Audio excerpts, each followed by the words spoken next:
Item ಯಾವುದೇ ಇರಲಿ try ಮಾಡಿ ಆಚಿ ಚಿಕನ್ ಮಸಾಲಾ. ಆಚಿ ಚಿಕನ್ ಮಸಾಲಾ.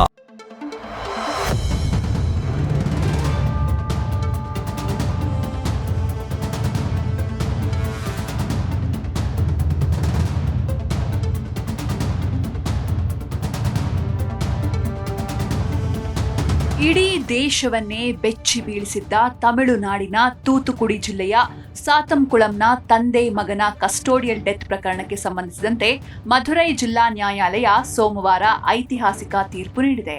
ವಿಚಾರಣೆಯ ಹೆಸರಿನಲ್ಲಿ ಅಮಾನವೀಯ ಚಿತ್ರಹಿಂಸೆ ನೀಡಿ ಇಬ್ಬರ ಪ್ರಾಣವನ್ನೇ ತೆಗೆದ ಇನ್ಸ್ಪೆಕ್ಟರ್ ಸೇರಿದಂತೆ 9 ಪೊಲೀಸರಿಗೆ ಕೋರ್ಟ್ ಮರಣ ದಂಡನೆ ಶಿಕ್ಷೆ ವಿಧಿಸಿದೆ.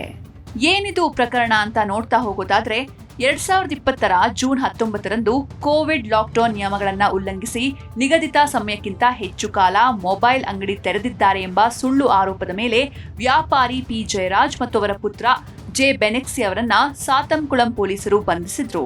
ಠಾಣೆಯಲ್ಲಿ ಅಂದು ರಾತ್ರಿ ಪೊಲೀಸರು ಅವರಿಗೆ ಹಿಂಸೆ ನೀಡಿದ್ರು. ತೀವ್ರ ಹಲ್ಲೆಗೊಳಗಾಗಿದ್ದ ಬೆನೆಕ್ಸ್ ಜೂನ್ 22ರಂದು ಹಾಗೂ ತಂದೆ ಜಯರಾಜ್ ಜೂನ್ 23ರಂದು ಆಸ್ಪತ್ರೆಯಲ್ಲಿ ಕೊನೆಯುಸಿರೆಳೆದಿದ್ರು. ಈ ಪ್ರಕರಣವನ್ನ ಅಪರೂಪದ ಪ್ರಕರಣ ಅಂತ ಪರಿಗಣಿಸಿದ ನ್ಯಾಯಾಧೀಶ ಜಿ ಮುತ್ತುಕುಮಾರನ್ ಅವರು ಕಾನೂನು ಮತ್ತು ಸುವ್ಯವಸ್ಥೆ ಕಾಪಾಡಬೇಕಾದ ರಕ್ಷಕರೇ ಭಕ್ಷಕರಾಗಿ ವರ್ತಿಸಿರೋದು ಸಮಾಜದ ಆತ್ಮಸಾಕ್ಷಿಯನ್ನ ಕಲಕಿದೆ. ಅಮಾಯಕರ ಮೇಲೆ ನಡೆಸಿದ ಈ ಹಲ್ಲೆಯನ್ನ ಓದಿದ್ರೆ ಹೃದಯವೇ ನಡುಗುತ್ತೆ ಅಂತ ತೀರ್ಪಿನಲ್ಲಿ ಉಲ್ಲೇಖಿಸಿದ್ದಾರೆ.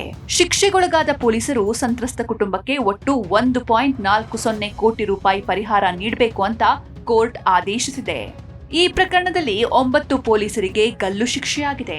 ಗಲ್ಲು ಶಿಕ್ಷೆಗೆ ಒಳಗಾದವರು ಯಾರ್ಯಾರು ಅಂತ ನೋಡ್ತಾ ಹೋಗೋದಾದ್ರೆ ಇನ್ಸ್ಪೆಕ್ಟರ್ ಶ್ರೀಧರ್, ಸಬ್ ಇನ್ಸ್ಪೆಕ್ಟರ್ಗಳಾದ ಬಾಲಕೃಷ್ಣನ್ ಮತ್ತು ರಘು ಗಣೇಶ್, ಹೆಡ್ ಕಾನ್ಸ್ಟೇಬಲ್ಗಳಾದ ಮುರುಗನ್ ಮತ್ತು ಸಾಮಿ ದೊರೈ, ಕಾನ್ಸ್ಟೇಬಲ್ಗಳಾದ ಮುತ್ತುರಾಜ, ಚೆಲ್ಲದೊರೈ, ಫಾಮಸ್ ಫ್ರಾನ್ಸಿಸ್ ಮತ್ತು ವೇಲು ಗಲ್ಲು ಶಿಕ್ಷೆಗೆ ಗುರಿಯಾದವರು. ಪ್ರಕರಣದಲ್ಲಿದ್ದ ಮತ್ತೊಬ್ಬ ಆರೋಪಿ ಸ್ಪೆಷಲ್ ಸಬ್ ಇನ್ಸ್ಪೆಕ್ಟರ್ ಪಾಲ್ಡೊರೈ ವಿಚಾರಣೆಯ ಹಂತದಲ್ಲೇ ಸಾವನ್ನಪ್ಪಿದ್ರು. 6 ವರ್ಷಗಳ ಹೋರಾಟ. ಈ ಘಟನೆ ಸಂಭವಿಸಿದಾಗ ದೇಶಾದ್ಯಂತ ಪೊಲೀಸರ ದೌರ್ಜನ್ಯದ ವಿರುದ್ಧ ಪ್ರತಿಭಟನೆಗಳು ನಡೆದಿದ್ವು. ಮದ್ರಾಸ್ ಹೈಕೋರ್ಟ್ನ ಉಸ್ತುವಾರಿಯಲ್ಲಿ ಸಿಬಿಐ ನಡೆಸಿದ ಸುದೀರ್ಘ ತನಿಖೆಯಲ್ಲಿ 100ಕ್ಕೂ ಹೆಚ್ಚು ಸಾಕ್ಷಿಗಳನ್ನ ವಿಚಾರಣೆಗೆ ಒಳಪಡಿಸಲಾಗಿತ್ತು. 6 ವರ್ಷಗಳ ನಂತರ ಸಂತ್ರಸ್ತ ಕುಟುಂಬಕ್ಕೆ ನ್ಯಾಯ ಸಿಕ್ಕಿದ್ದು ಅಧಿಕಾರ ದುರುಪಯೋಗ ಪಡಿಸಿಕೊಳ್ಳುವ ಪೊಲೀಸರಿಗೆ ಈ ತೀರ್ಪು ದೊಡ್ಡ ಎಚ್ಚರಿಕೆಯ ಗಂಟೆಯಾಗಿದೆ. ಮಹಿಳಾ ಕಾನ್ಸ್ಟೇಬಲ್ ಸಾಕ್ಷ್ಯ. ಆರಂಭದಲ್ಲಿ ಸ್ಥಳೀಯ ಪೊಲೀಸರು ಸಾಕ್ಷ್ಯನಾಶ ಮಾಡಲು ತೀವ್ರ ಪ್ರಯತ್ನ ನಡೆಸಿದ್ರು. ಠಾಣೆಯ ಸಿಸಿಟಿವಿ ದೃಶ್ಯಾವಳಿಗಳನ್ನ ಅಳಿಸಿ ಹಾಕಲಾಗಿತ್ತು. ಆದರೆ ಠಾಣೆಯಲ್ಲಿದ್ದ ಮಹಿಳಾ ಕಾನ್ಸ್ಟೇಬಲ್ ಒಬ್ಬರು ಸಿಬಿಐಗೆ ನೀಡಿದ ಹೇಳಿಕೆ ಪ್ರಕರಣಕ್ಕೆ ದೊಡ್ಡ ತಿರುವು ನೀಡಿತು. ತಂದೆ ಮಗನನ್ನ ಪೊಲೀಸರು ರಾತ್ರಿ ಇಡೀ ಬೆತ್ತಲೆಗೊಳಿಸಿ ಲಾಠಿಗಳಿಂದ ಅಮಾನವೀಯವಾಗಿ ಹೊಡೆದಿದ್ರು. ಟೇಬಲ್ ಮತ್ತು ಗೋಡೆಗಳ ಮೇಲೆ ರಕ್ತದ ಕಲೆಗಳಾಗಿದ್ವು ಅಂತ ಮಹಿಳಾ ಕಾನ್ಸ್ಟೇಬಲ್ ವಿವರಿಸಿದ್ರು. 2020 ಜೂನ್ 19ರಂದು ಕಸ್ಟಡಿ ಚಿತ್ರಹಿಂಸೆ ನೀಡಲಾಗಿತ್ತು. ಲಾಕ್ಡೌನ್ ಸಮಯದಲ್ಲಿ ಮೊಬೈಲ್ ಅಂಗಡಿಯನ್ನು ನಡೆಸ್ತಾ ಇದ್ದ ಜಯರಾಜ್ ಮತ್ತು ಬೆನಿಕ್ಸ್ ಅವರನ್ನ ಅವಧಿಗಿಂತ ಅಧಿಕ ಅಂಗಡಿ ತೆರೆದಿದ್ದಕ್ಕಾಗಿ ಬಂಧಿಸಲಾಗಿತ್ತು. ಆದ್ರೆ ಈ ಆರೋಪ ಸುಳ್ಳು ಅಂತ ತಿಳಿದು ಬಂದಿತ್ತು.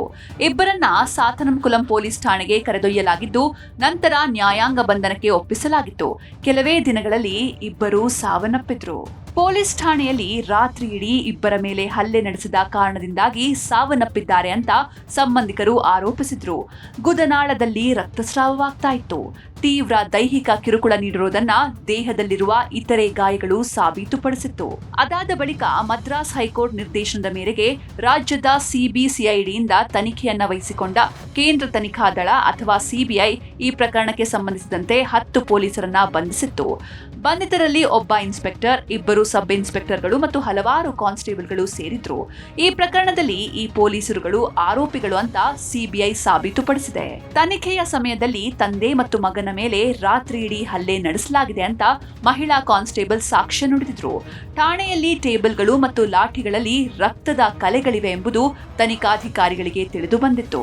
6 ವರ್ಷಗಳ ಹಿಂದೆ ದೇಶಾದ್ಯಂತ ಆಕ್ರೋಶಕ್ಕೆ ಕಾರಣವಾಗಿದ್ದ ತೂತುಕುಡಿ ಜಿಲ್ಲೆಯ ವ್ಯಾಪಾರಿ ಪಿ ಜಯರಾಜ್ ಮತ್ತು ಅವರ ಮಗ ಜೆ ಬೆನಿಕ್ಸ್ ಕಸ್ಟಡಿ ಸಾವು ಪ್ರಕರಣದಲ್ಲಿ ತಮಿಳುನಾಡಿನ ಮಧುರೈ ಜಿಲ್ಲೆಯ ನ್ಯಾಯಾಲಯ ಸೋಮವಾರ 9 ಪೊಲೀಸರಿಗೆ ಗಲ್ಲು ಶಿಕ್ಷೆ ವಿಧಿಸಿದೆ. ಗಲ್ಲು ಶಿಕ್ಷೆಯ ಜೊತೆಗೆ 1,40,40,00,000 ರೂಪಾಯಿ ದಂಡವನ್ನ ಕೂಡ ವಿಧಿಸಲಾಗಿದೆ. ಈ ಮೂಲಕ ಮಧುರೈ ಕೋರ್ಟ್ ಐತಿಹಾಸಿಕ ತೀರ್ಪು ನೀಡಿದೆ. 6 ವರ್ಷಗಳ ಹೋರಾಟಕ್ಕೆ ಕೊನೆಗೂ ನ್ಯಾಯ ದೊರಕಿದೆ. ಈ ಘಟನೆ ಸಂಭವಿಸಿದಾಗ ದೇಶಾದ್ಯಂತ ಪೊಲೀಸರ ದೌರ್ಜನ್ಯದ ವಿರುದ್ಧ ಪ್ರತಿಭಟನೆಗಳು ನಡೆದಿದ್ವು. ಮದ್ರಾಸ್ ಹೈಕೋರ್ಟ್ನ ಉಸ್ತುವಾರಿಯಲ್ಲಿ ಸಿಬಿಐ ನಡೆಸಿದ ಸುದೀರ್ಘ ತನಿಖೆಯಲ್ಲಿ 100ಕ್ಕೂ ಹೆಚ್ಚು ಸಾಕ್ಷಿಗಳನ್ನ ವಿಚಾರಣೆಗೆ ಒಳಪಡಿಸಲಾಗಿತ್ತು.